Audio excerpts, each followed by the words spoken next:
lecture, I am going to explain about the nth order reaction. Okay, so here just I am giving that integral form of nth order reaction. Okay, and half-life of nth order reaction. So in previous videos, just I am given that how to derive that integral form of zero order reaction, first order reaction, second order reaction. Okay, so it is somewhat difficult to remember all the formulas. So for that purpose, to remember all that, whatever the zero order, first order, second order, just you can go with the help of that nth order reaction here. Okay. So here just I am given that integral forms of this one. So zero order reaction I am given, and the first order reaction, second order reaction, third order reaction, rate constants I am given. Okay. So when you observe that clearly, so here we are getting that one of the form to write that nth order reaction based on this equation. Okay.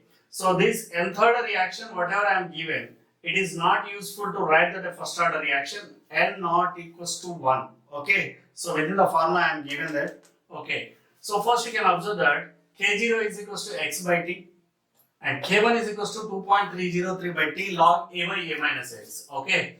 So this is separately you must be remember about that K1. So K1 is equals to 2.303 by t log a by a minus x. So in this one, A is equals to initial concentration, A minus X is equals to after time t remaining concentration.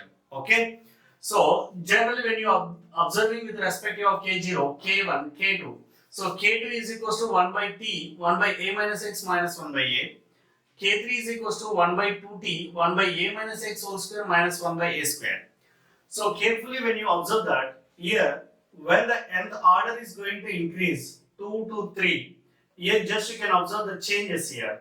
So what is that? If you want to write with the help of the nth order, Kn is equals to, okay, if you have the 3, we have the term 2. So that's why just I make that nth order is equals to n minus 1 t 1 by a minus x whole to the power of n minus 1 minus 1 by a to the power of n minus 1. If you substitute that as 0, okay, so what you get that a minus x n to the power of 0 minus 1, you will get that minus 1 by a to the power of minus 1 will be get. So again you are going to get that K0 is equals to x by t.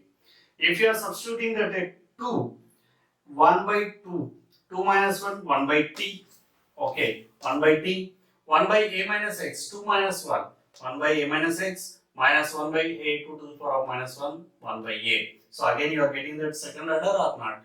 So this is a useful formula to write that integral form of any order reaction except to first order reaction. Okay.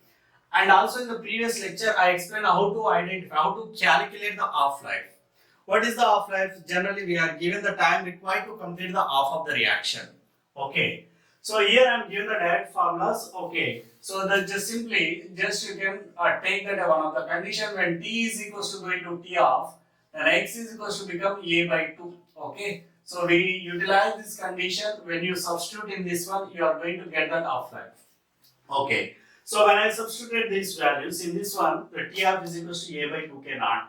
So here my intention is I want to bring that a relationship between the half-life and initial concentration. So when you observe that a relation between that half-life and initial concentration, here it is going to give that a directly proportional. Okay.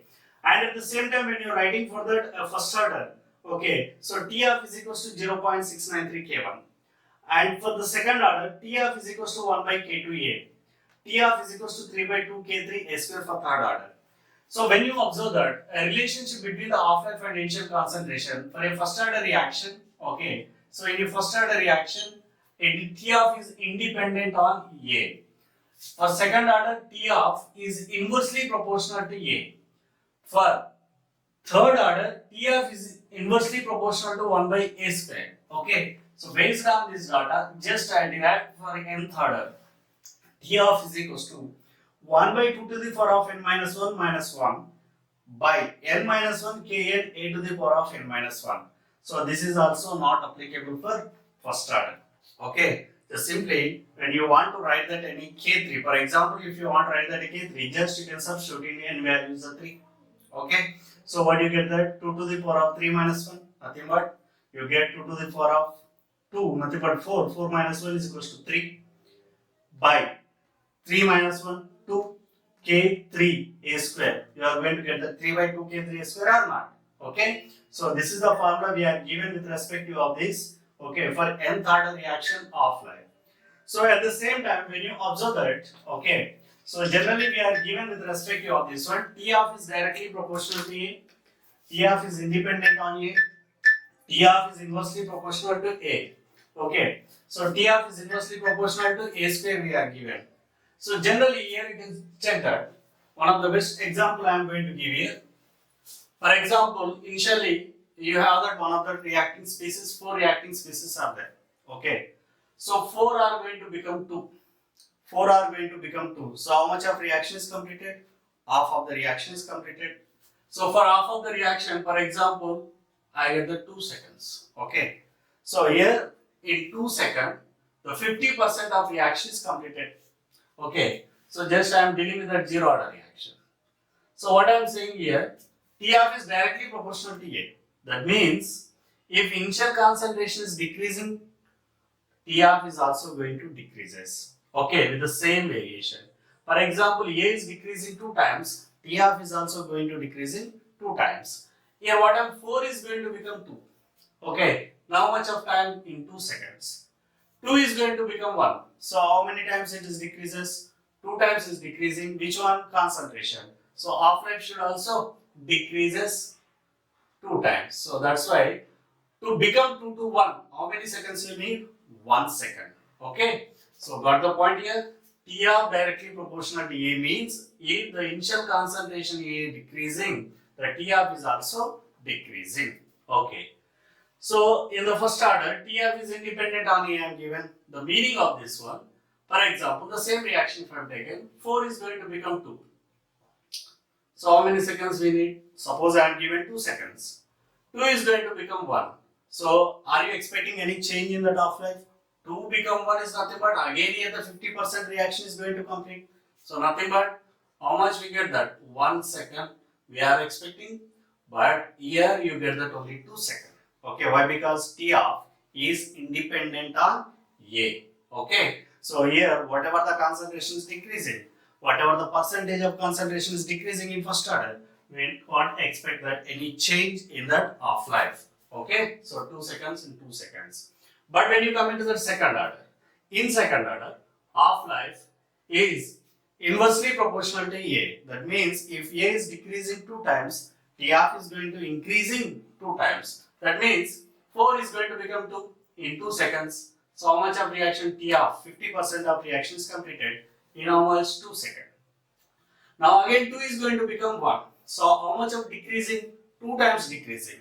So that means half-life, how much of is going to increasing? 2 times. That means how many seconds you need? 4 seconds.